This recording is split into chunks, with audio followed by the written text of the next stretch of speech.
Okay.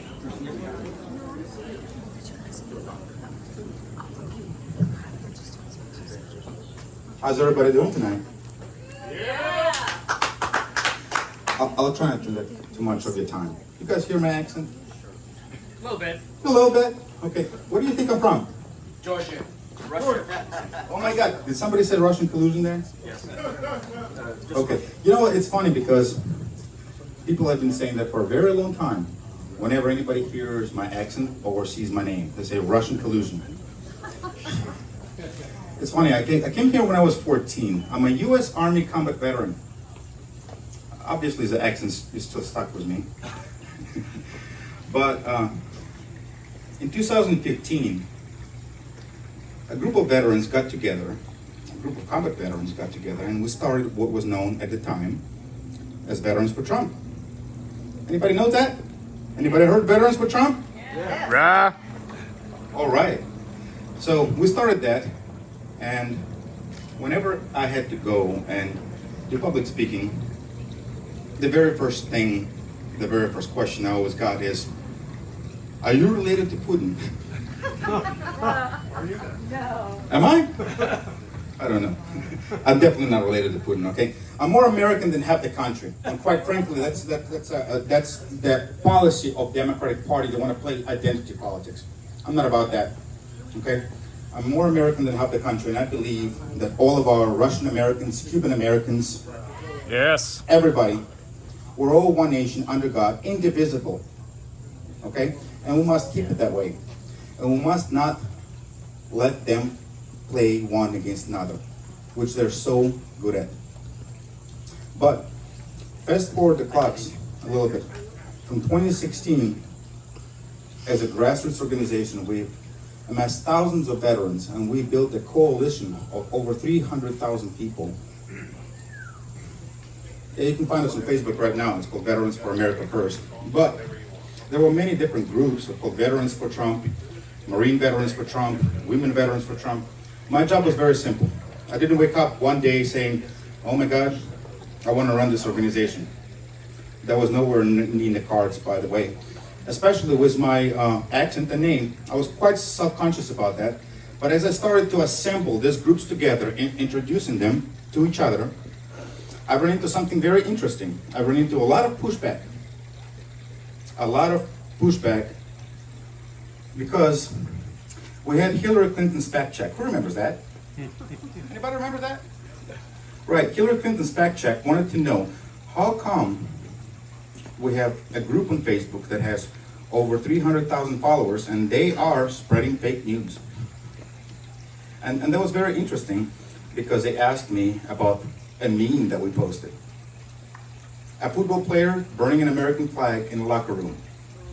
That's a meme that we posted. That was a popular meme at the time because it represents how all of us veterans felt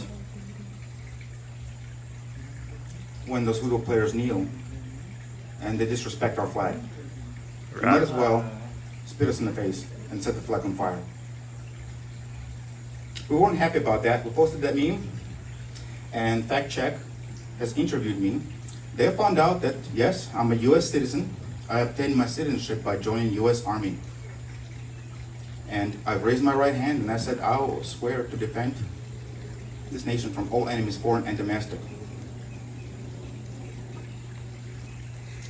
When they published an article, none of that was there.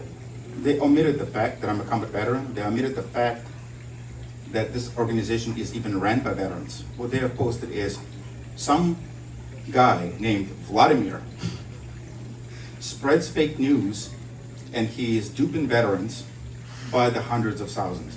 And they're telling them that NFL football players are setting flags on fire. Can you believe that? Just with sleight of a hand, skill of the lens. So when I tell you our enemies are ruthless, you hear my accent, right? We came from that side of the world. Our family was prosecuted because our family was strongly opposed to communism. We got in this country believing that we have a better future for ourselves, and now we're seeing the same evil return. Yep. I will die before I will allow this evil to take hold of this nation. Rah. America is the last light of the world. Oh, Drew, my man here. Oh, I haven't seen you in a while. You and I gotta talk. America is the last light of the world. Quite frankly, if we lose freedom here, we'll lose it everywhere. Yep.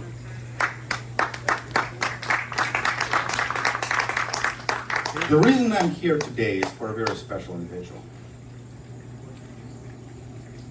Our organization has grown from grassroots Veterans for Trump to coalition of clans, coalition of different groups, into a civil liberties organization. We are now known as Veterans for America First, a 501c4 civil liberties organization. Over the course of this last couple of months, working together with Angie Wong and Black Pack, we have successfully endorsed over 100 candidates across the nation.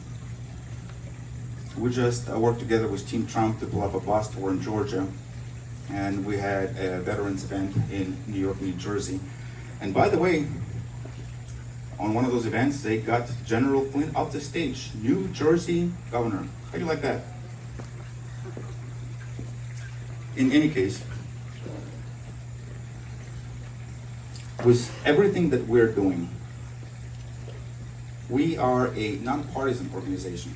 And here's why I say that. Before we can go forth, we have enemies amongst our own party, guys. Yes, we do. And I've been saying this for a long time. I've been saying it with friends like we have. We don't even need enemies. Okay? So our organization has been concentrating on one thing and one thing only. Bringing forth the true America First candidates. Okay? And the person I'm about to introduce, Kristina Karamo, she is one of them. Actually, I think she is the America First candidate. Whoop, whoop. Kristina, could you come out here? I think she's gonna clean up all out of the swamp. She was volunteering, and I don't know if you guys know, but she was volunteering to oversee the elections. That's how she got involved in all of this, because she saw the amount of corruption that was taking place.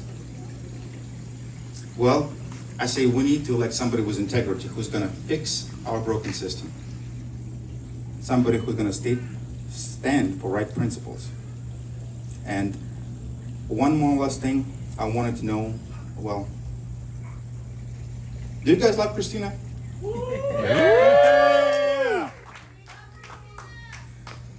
This is a surprise to her. She doesn't know it yet, but we've gotten together with our guys. And Kristina Karamo is officially endorsed by Veterans for America First. Thank you so much. Thank you. I'm gonna shut up now. About Thank you so time. much for that introduction. Thank you to the FAMs. Your home is just so beautiful for you to open up your home. I appreciate it. Thank you, Max.